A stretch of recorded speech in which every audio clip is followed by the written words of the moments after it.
স্ত্রী মারা যাওয়ার শোকে স্ট্রোক করেন দেলোয়ার। মানসিক ভারসাম্য হারিয়ে এখন তিনি প্যারালাইজড। বাবার এমন অবস্থায় সংসারের হাল ধরতে মাত্র ১৭ বছর বয়সেই রং মিস্ত্রির কাজ শুরু করেন ছেলে হাসিবুর রহমান। কিন্তু ভাগ্যের নির্মম পরিহাসে জুলাই আন্দোলনে প্রাণ যায় হাসিবুরের। এতে অবলম্বনহীন হয়ে পড়েছেন তার অসুস্থ পিতা। বৈষম্য বিরোধী ছাত্র আন্দোলনে নিহত হাসিবুরের নাম গ্যাজেটভুক্ত হলেও সরকারের কোনো সহায়তাই পাওয়া যায়নি। বর্তমানে মানবেতর দিন পার করছে পরিবারটি। দাবি আমার এই যে ৫ লক্ষ টাকা মানুষে পাইলো, আমি পাইলাম না।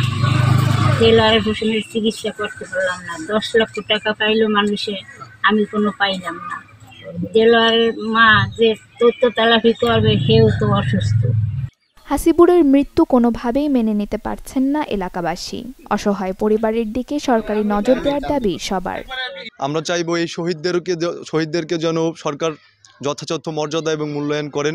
তাদের পরিবারের অর্থনৈতিক বিষয়গুলো খুব ভালোভাবে দেখেন। কোন ভুলের কারণে পাইলো না, কি কারণে পাইলো না, এবং তাদের হক যেটা সেটা তো অবশ্যই পেতে হবে। যেহেতু গেজেটে নাম আসছে, এখন নাম তো আশা করি ভুলে আসে নাই। হাসিবুর রহমানের বাবা দেলোয়ার রহমানের যে মনে করেন যে খুব কষ্টে আছে, দেলোয়ার হোসেন এর যে অনুদান, এই সরকারিভাবে যে আমরা ৫ লক্ষ টাকার অনুদান, এটাও পাই নাই। সঞ্চয়পত্র ১০ লক্ষ সবাই পাইছে, আমরা পাই নাই। তারপরে আমরা খুব কষ্টে আছি, আর চিকিৎসা চলে না। মাদারীপুরের জেলা প্রশাসক জানান, পরিবারটিকে সরকারি সহায়তা ও ভাতা সুবিধা দেওয়ার ব্যবস্থা করা হবে। মাদারীপুর জেলায় সর্বমোট ১৮ জন শহীদ হয়েছেন। এর মধ্যে আমরা 10টির চেক পেয়েছি এবং পর্যায়ক্রমে ধাপে ধাপে যে চেকগুলো আসবে সেখান থেকে আমরা ওনাকে দিতে পারবো। তার কারণ ওনার চেকটা এখন পর্যন্ত আমরা পাইনি।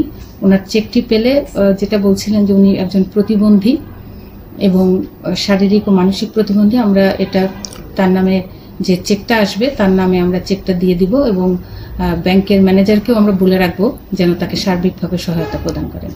পৈতৃক ভিটা মাদারীপুরের কালকিনি উপজেলার উত্তর কানাইপুর গ্রামে দাফন করা হয় হাসিবুর রহমানকে।